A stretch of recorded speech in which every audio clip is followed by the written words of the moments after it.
শাহুৰ বোৱাৰীৰ পাকঘৰৰ পৰা মই পাপৰি আৰু মই ঈশা। আমাৰ অতিকে চেনেহৰ ভোগালী বিহুৰ হিয়াভৰা উলগ জনালোঁ। আশা কৰোঁ আপোনালোক সকলোৱে আনন্দ উল্লাহেৰে ভোগালী বিহু উদযাপন কৰিলে। পৰিয়ালৰ সকলোৱে মিলি হাঁহে মাহে এসাঁজ ভোজ ভাত খালে। লগতে মই নতুন বছৰৰ সকলোলৈকে শুভেচ্ছা জনালোঁ। আশা কৰোঁ 2021 বছৰটো সকলোৰে শুভ হওক। ভোগালী বিহু মানেই হাঁহৰ মাংস। হাঁহৰ মাংস নোহোৱাকৈনো ভোগালী বিহুৰ ভোজ কেনেকৈ সম্পূৰ্ণ হ'ব? গতিকে প্ৰিয় দৰ্শক, আজি মই বাঁহ গাজৰ লগত হাঁহৰ মাংস বনাই আপোনালোকক দেখুৱাবলৈ ওলাইছোঁ। ইয়াৰ বাবে প্ৰয়োজন হ'ব হাঁহৰ মাংস, পিঁয়াজ সৰুকৈ মিহিকৈ কটা, আদা নহৰু পেষ্ট, জিৰা পাউডাৰ, ধনিয়া পাউডাৰ, হালধি পাউডাৰ, জালুক পাউডাৰ, মিঠাতেল, তেজপাত, শুকান জলকীয়া, দালচেনি, ইলাচি, নিমখ আৰু পকা খৰিচা বা গাজ।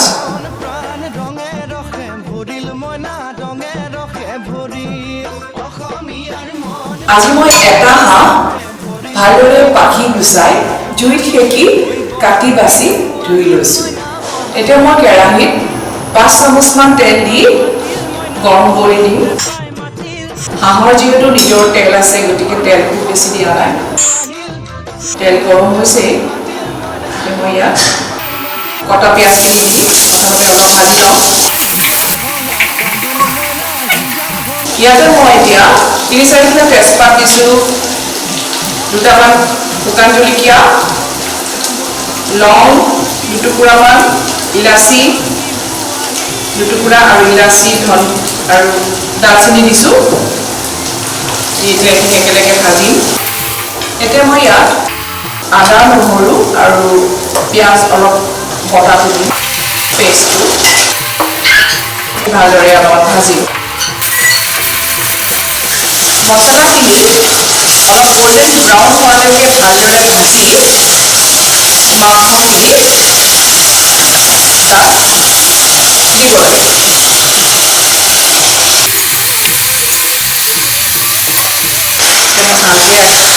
ভালকৈ মিক্স কৰি দিওঁ মছলাৰ লগত ভালদৰে।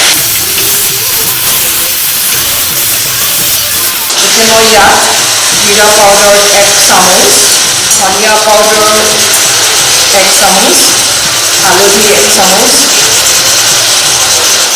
নিমখ আন্দাজমতে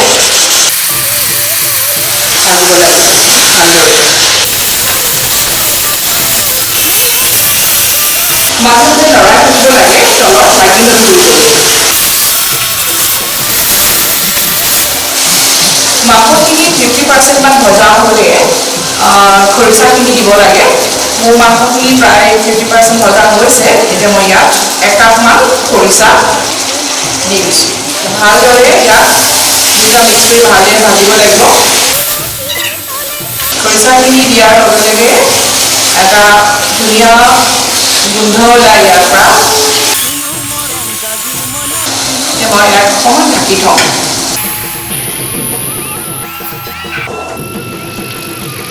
মাংসখিনি এতিয়া ভজা হৈছে। এতিয়া আৰু তাত ভালদৰে দিছে। এতিয়া মই ইয়াত অলপ গৰম পানী দিম।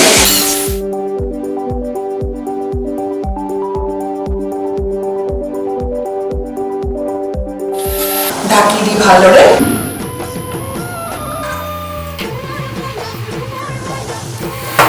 মাংসখন ধুনীয়াকৈ সিজিছে, ভালকৈ সিজিছে, থপথপীয়া হৈছে। এতিয়া মই ইয়াত অলপমান কাশ্মীৰী মিৰ্চ পাউডাৰ দিম, ৰংটোৰ কাৰণে।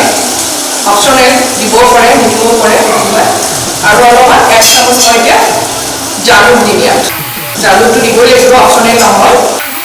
এতিয়া মই ভালকৈ লৰাই পেলাই এইটো হৈ গৈছে আমাৰ হাঁহৰ মাংস নমাই থওঁ। এতিয়া মই এইটো অফ কৰি দিম, নমাই থ'ম। এতিয়া গুণগুণি জহাৰ ভাত আৰু হাঁহৰ মাংসৰ কম্বিনেশ্যন, জিভাৰ পানী ওলাই যায় নহয় জানো? তাতে আকৌ মাঘৰ বিহু মই এতিয়া অকণমান টেষ্ট কৰিম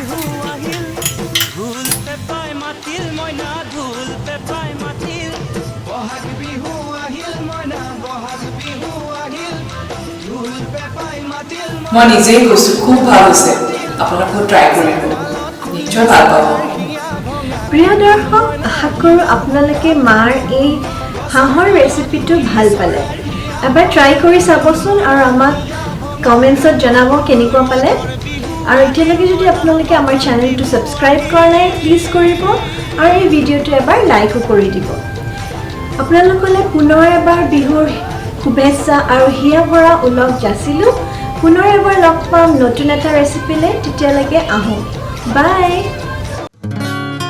শাহু বোৱাৰী ৰান্ধো